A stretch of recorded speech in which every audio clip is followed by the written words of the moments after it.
पुस्तक का शीर्षक नवसृजन के निमित्त महाकाल की तैयारी। लेखक पंडित श्रीराम शर्मा आचार्य।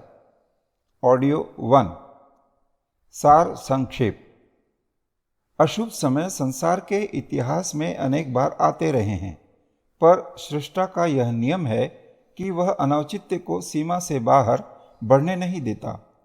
सृष्टा का आक्रोश तब उभरता है जब अनाचारी अपनी गतिविधियां नहीं छोड़ते और पीड़ित व्यक्ति उसे रोकने के लिए कटिबद्ध नहीं होते।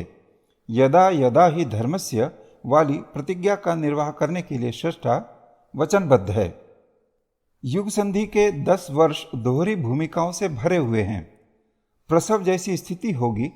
प्रसव काल में जहाँ एक ओर प्रसूता को असह्य कष्ट सहना पड़ता है, वहीं दूसरी ओर संतान प्राप्ति की सुंदर संभावनाएं भी मन ही मन पुलकन उत्पन्न करती रहती हैं, जिसमें मनुष्य जात शांति और सौजन्य के मार्ग पर चलना सीखे, कर्मफल की सुनिश्चित प्रक्रिया से अवगत हो और वह करे जो करना चाहिए, उस राह पर चले जिस पर कि बुद्धिमान को चलना चाहिए।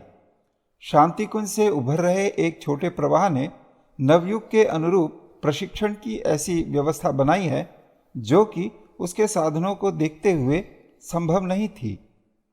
ऐसी सिद्धांत शैली और तर्क प्रक्रिया शांति कुंज ने प्रस्तुत की है, जिससे लोक मान्यता में असाधारण परिवर्तन देखे जा सकते हैं। इन दिनों मानव शरीर में प्रतिभावान देवदूत प्रकट होने जा रहे हैं। लोकमानस का परिष्कार कर वे नवयुग की संभावना सुनिश्चित करेंगे, निश्चित ही बड़भागी बनेंगे। अनौचित्य का प्रतिकार। कभी कभी ऐसा समय आता है कि छूत की बीमारी की तरह अनाचार भी गति पकड़ लेता है और अपने आप अमर बेल की तरह बढ़ने लगता है। अपनी निज की जड़ न होने पर भी यह बेल विस्तार पकड़ती जाती है और देखते देखते किसी भी वृक्ष पर पूरी तरह छा जाती है। वनस्पतियों पर चिपकने वाले कीड़े भी बिना किसी दूसरे की सहायता के अपनी वंश वृद्धि करते रहते हैं और उन्हें नष्ट कर डालते हैं। दुष्ट चिंतन और भ्रष्ट आचरण इन दिनों एक प्रकार से प्रचलन जैसा बन गया है। पृथ्वी की गुरुत्वाकर्षण शक्ति हर वस्तु को नीचे की ओर खींचती है। पानी भी बिना किसी प्रयत्न के नीचे की ओर ही गति पकड़ता है। दुष्टता की प्रवृत्ति भी ऐसी ही है। वह पतन और पराभव की दिशा ही पकड़ती है, जबकि किसी को ऊंचा उठाने के लिए असाधारण कष्ट साध्य परिश्रम करना पड़ता है। उदाहरण के लिए रावण जन्मा तो अकेला ही था।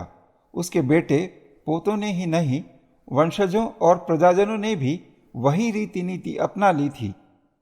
सर्वत्र अनाचार ही फैल गया था। कंस, जरासंध, वृत्रासुर, महिषासुर आदि ने भी अपने अपने समय में ऐसे ही विस्तार क्रम अपनाए थे और अनाचार की सब ओर भरमार दीख पड़ने लगी थी।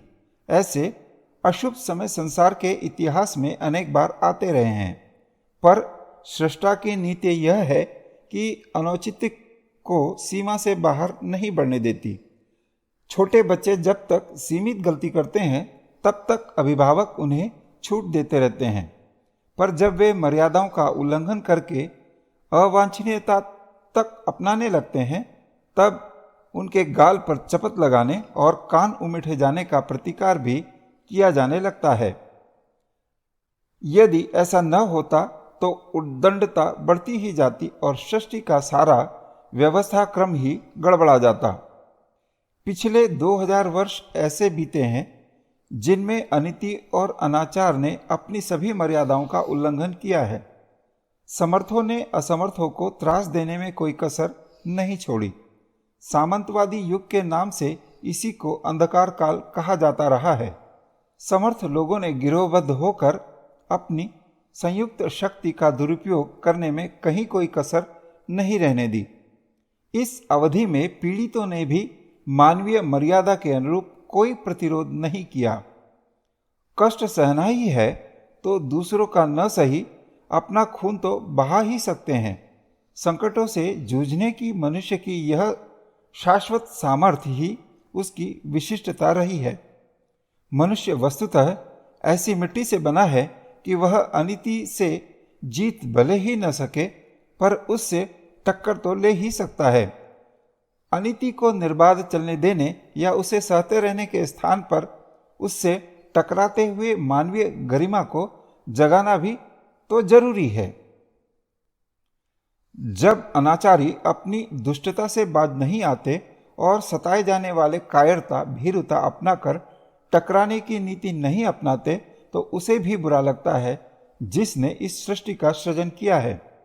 सृष्टा का आक्रोश तब उभरता है जब अनाचारी अपनी गतिविधियां छोड़ते नहीं और पीड़ित व्यक्ति उसे रोकने के लिए कटिबद्ध होते नहीं। संसार में अनाचार का अस्तित्व तो है, पर उसके साथ ही यह विधान भी है कि सताए जाने वाले बिना हार जीत का विचार किए प्रतिकार के लिए, प्रतिरोध के लिए तो तैयार रहें ही। दया, क्षमा आदि के नाम से अनीति को बढ़ावा देते चलना सदा से अवांछनीय समझा जाता रहा है। अनीति के प्रतिकार को मानवीय गरिमा के साथ जोड़ा जाता रहा है। जब गलतियां दोनों ओर से होती हैं तो अपनी व्यवस्था को लड़खड़ाते देखकर सृष्टा को भी क्रोध आता है और जो मनुष्य नहीं कर पाता उसे स्वयं करने के लिए तैयार होता है। अवतार परंपरा तो इसी को कहते हैं।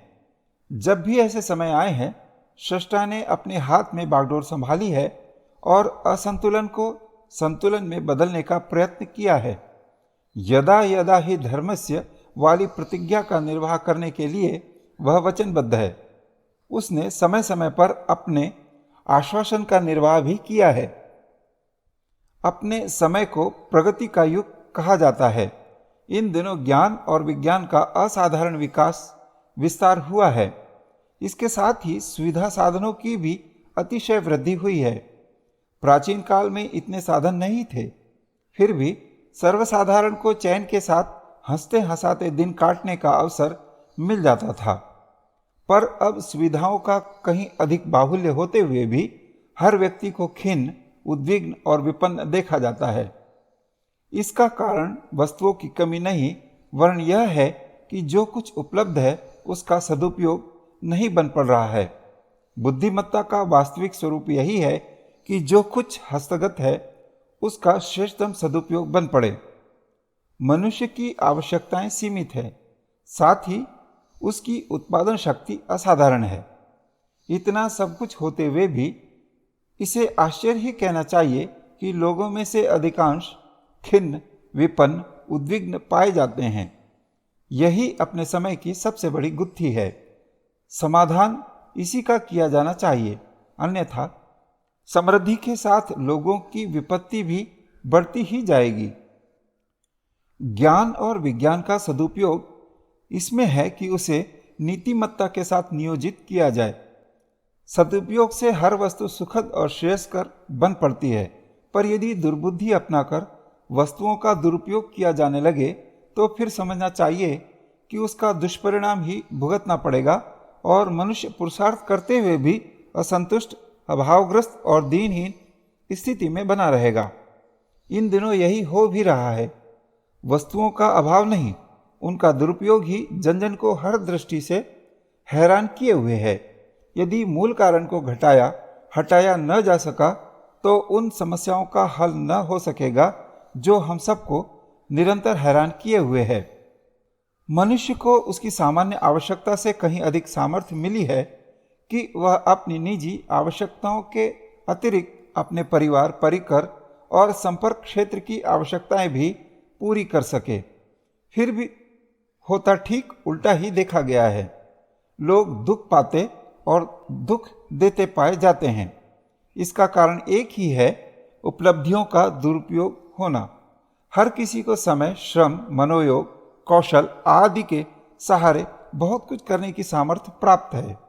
फिर भी आश्चर्य यह है कि दूसरों की सहायता तो दूर, अपनी निज की आवश्यकताएं भी पूरी नहीं हो पाती। भगवान की नीति जहां सौजन्य के प्रति अनुकंपा का प्रदर्शन है, वहां दूसरी ओर उद्दंडता के प्रति प्रताड़नापूर्वक व्यवहार भी है। पिछले 2000 वर्षों से हर क्षेत्र में उद्दंडता ही बढ़ती गई है। शक्ति की अनावश्यक मात्रा हाथ लगने पर लोग अनाचार की नीति अपनाने लगे हैं। मर्यादाओं को भुला दिया गया और वह करने पर उतारू हो गए जो नहीं करना चाहिए। ऐसी दशा में जब भर्त्सना से काम नहीं चला तो सृष्टा ने प्रताड़ना की नीति अपनाई और वह किया जो उद्दंडों के लिए किया जाना चाहिए।